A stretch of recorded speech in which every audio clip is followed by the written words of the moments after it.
All right then, so today we're looking at angles and area. We're going to be looking at the area formula for triangles and the area formula for a sector of a circle. So we did this investigation to begin with. Let me just run this through for you a little bit of what we should find.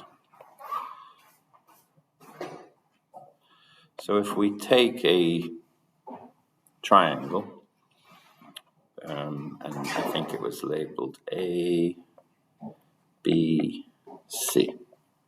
This was side A, this was side C, and here we have angle B. And we're told we know this. We're trying to find the area. So we start off by drawing the height of the triangle, perpendicular to the base. And we can say that for the area of this triangle, the area is going to equal a half base times height.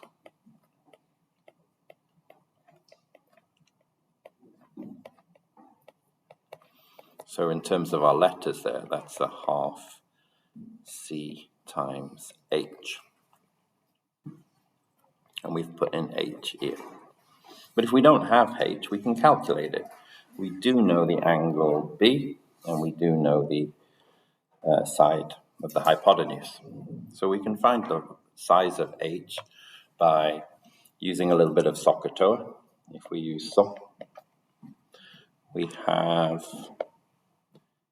here the hypotenuse. We have the side of the angle here, and what we're after is the height, which is the opposite. So the height is equal to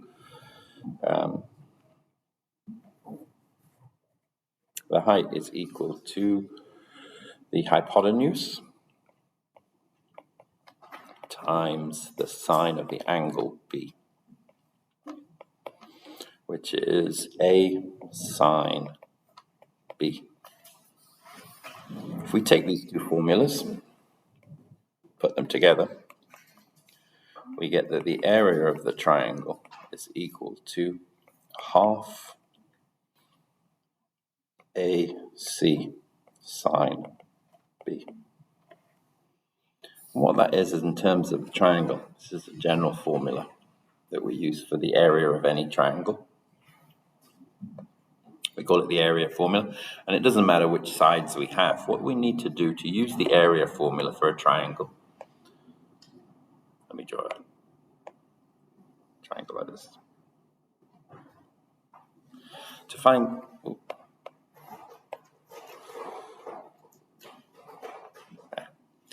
find the area of this triangle, you need to have two sides and the included angle. So two sides and the included angle. So if we have A and B, we would need to know this angle here, C. Two sides and an included angle. The angle has to be between the two sides to use the formula.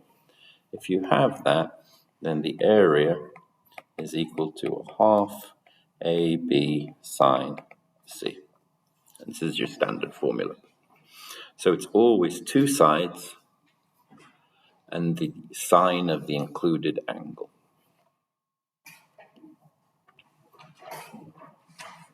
Let's have a go at using this in a problem. So Farmer owns a triangular plot ABC where the lengths are given as AB 120, BC is 240, and angle B is 130. Find the area of the plot. So this is straightforward application of our formula. We have the two sides and the included angle in the middle. Have a go with your calculators. What do you get there for the value?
What's this to three significant figures?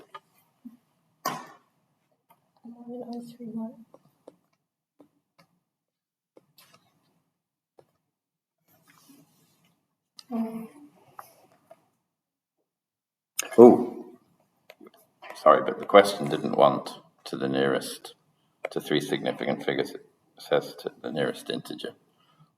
Look at me. Always check the question at the end, just as you're finishing. Have one last read of the question before you move on. I spotted this, I corrected my error. I need to give the answer as this, and that would be in meters squared.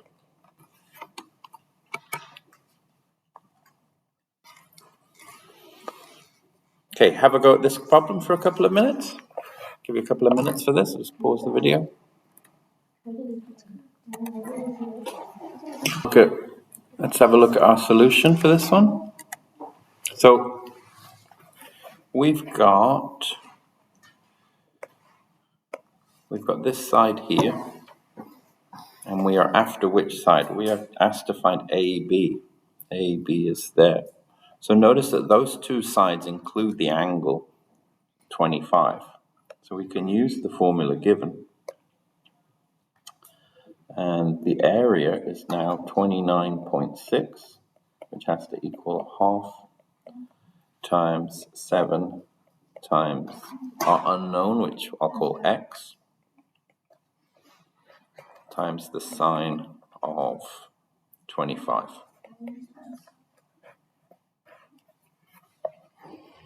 We can n solve that.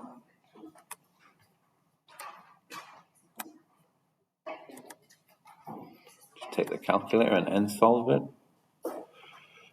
Algebra, n solve.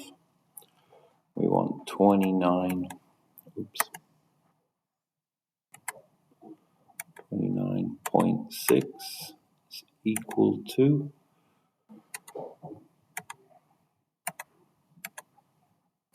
a half times 7x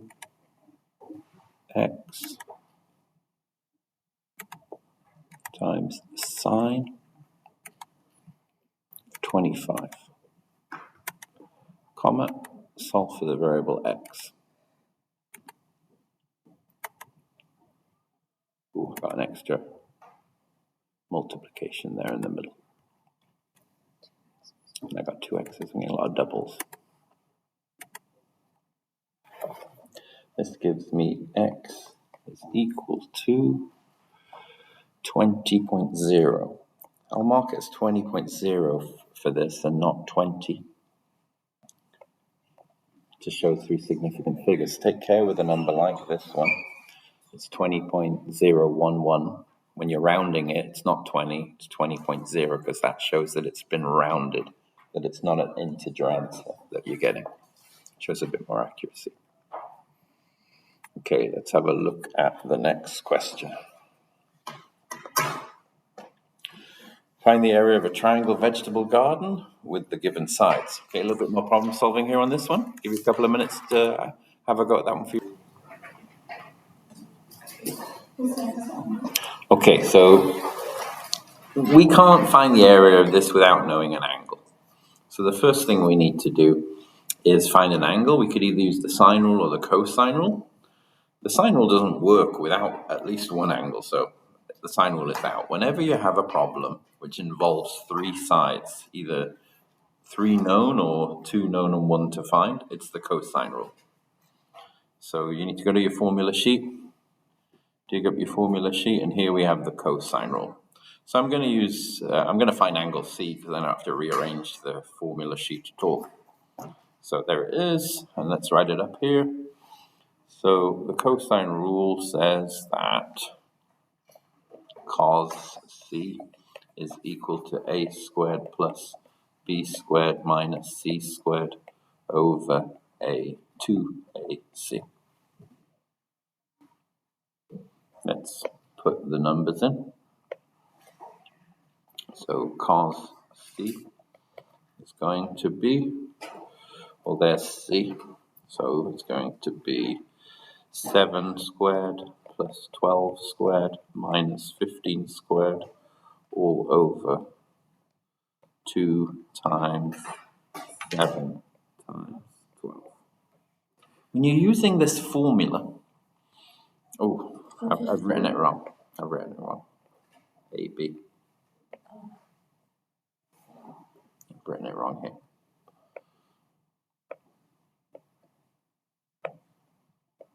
AB. When you're using this formula, notice that when I'm finding angle C, there, angle C, side C is over here on its own. Notice that these two I'm adding, so there's a bit there's a bit of a difference between these. I'm adding these two, and they both appear on the denominator, whereas the one that I'm finding the angle for sort of sits all on its own there in the formula on the top. It looks a little bit different. It's a bit lonely. That's how you can help remember it, and also how to catch when you're getting it wrong. So let's find the value of C. I'll just use my calculator to do that. Now, you can a lot of you guys like to end solve this. I'm not going to end solve it this time. I'm just going to use the inverse cosine function. So I'll use inverse cosine this time, and then pop this in.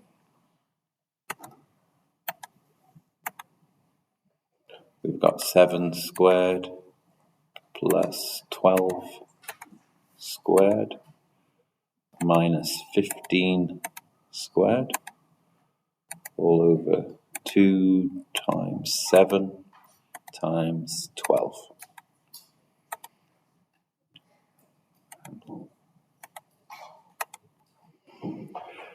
I get 100.98.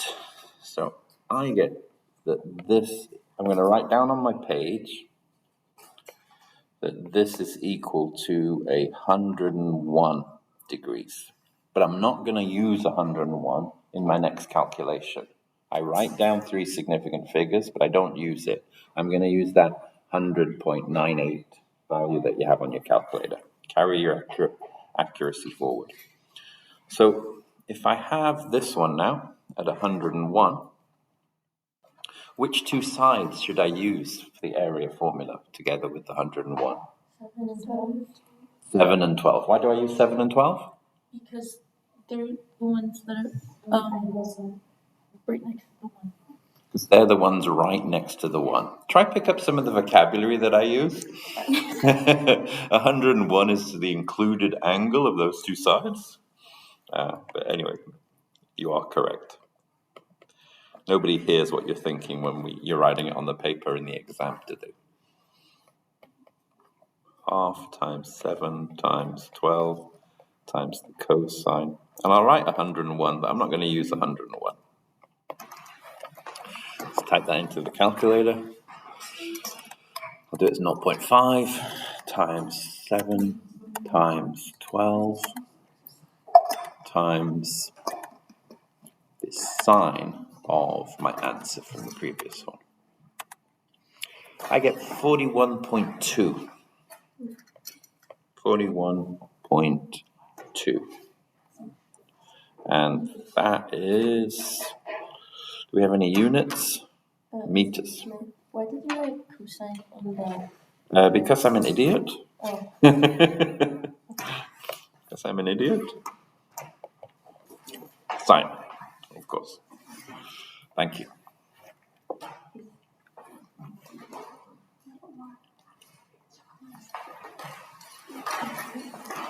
This is a very typical exam style question. 4 or 5 easy points. Are we ready to move on? Yeah. All right, so what we're going to look at next is a couple of other formulas that we're covering today. We're just having a good look at some area formulas. Area of a sector. So a sector looks like this. A sector looks like a pizza slice. It's a portion of a circle which is between 2 radii and subtended, and the arc subtended. So in order to find the area of a sector, we have this formula here. Now, this formula looks a little bit confusing, a little bit difficult, but it's not. What we're looking at here is that part of the formula is the area of a whole circle. Pi r squared, area of the circle. This part of the formula here,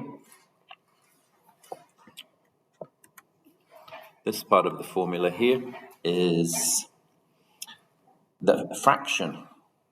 It's just a fraction. So theta divided by 360 is, if we know this angle here, what fraction of the circle is it? So if this is 90 degrees, we'll get a quarter. Just sort of giving you a fraction. Let's have a go at using the formula. Have a go at it straight off with, find your formula sheets. Have a go at finding the formula on the formula sheet and then finding the area of the sector given here.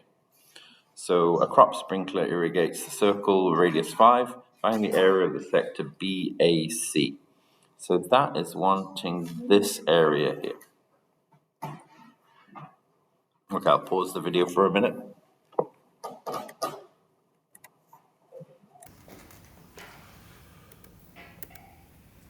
All right, so we need our formula. Our formula is the area is equal to...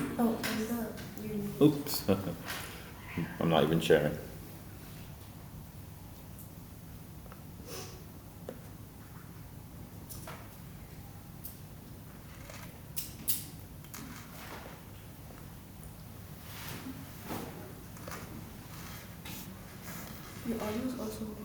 That's okay.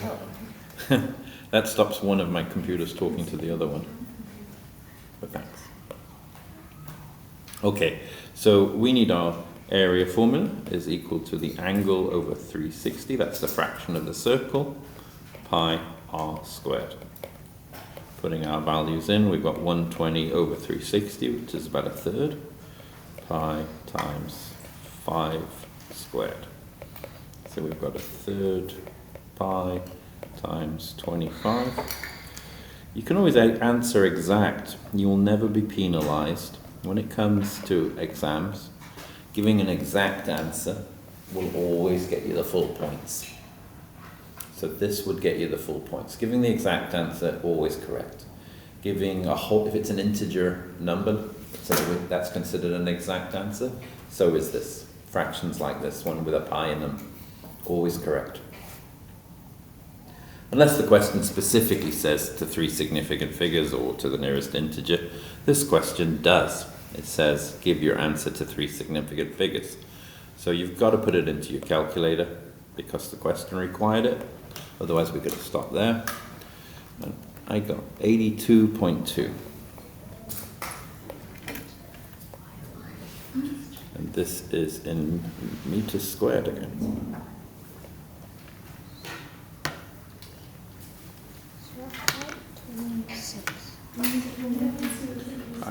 You've got 75. Oh, no, the one before I got 26. Oh, okay, let me...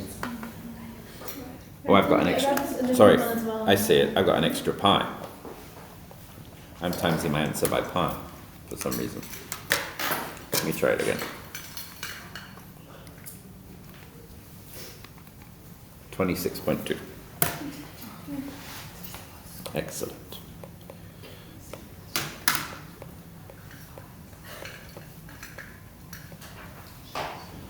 Okay.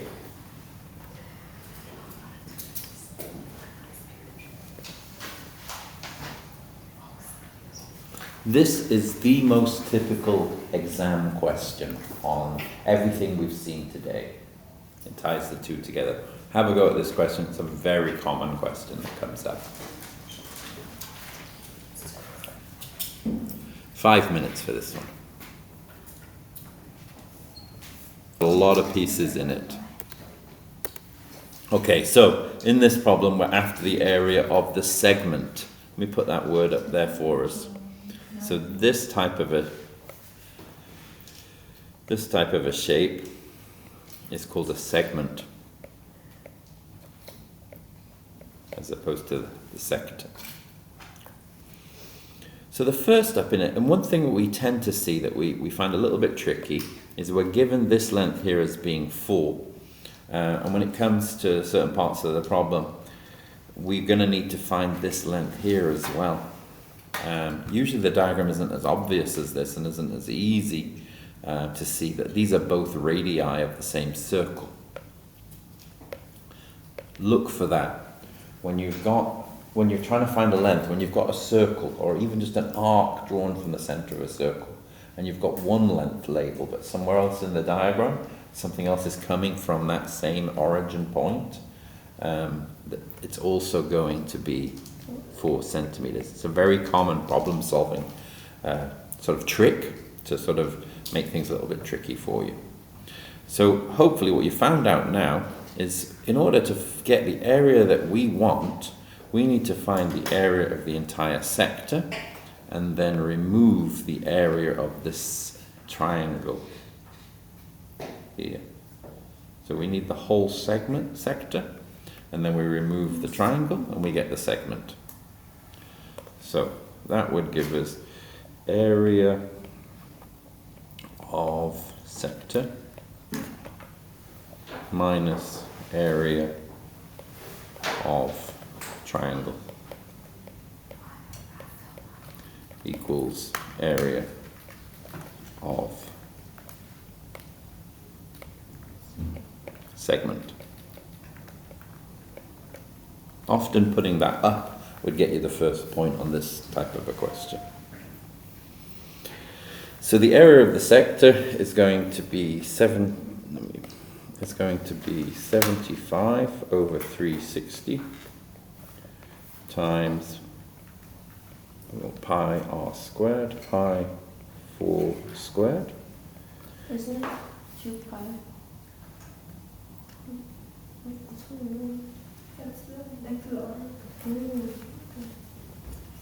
I'm good? Yep. Area of the triangle, well, we found the other side now, so it's a half times 4 times 4, which times the sine of the angle 75, and this would give us the area that we're after.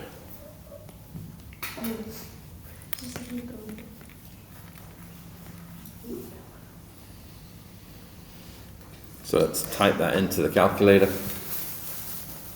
I'll type each piece in at a time so you can see the numbers and check that you've got the same answer as me, because you will have done it not all in one go, as I tend to do it.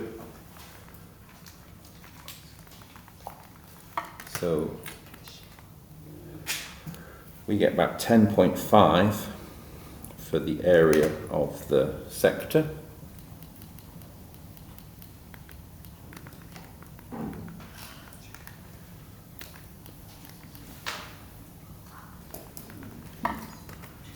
And 7.73.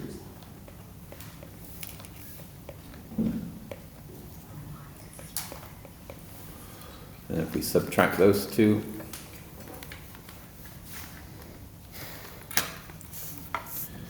we get 2.74.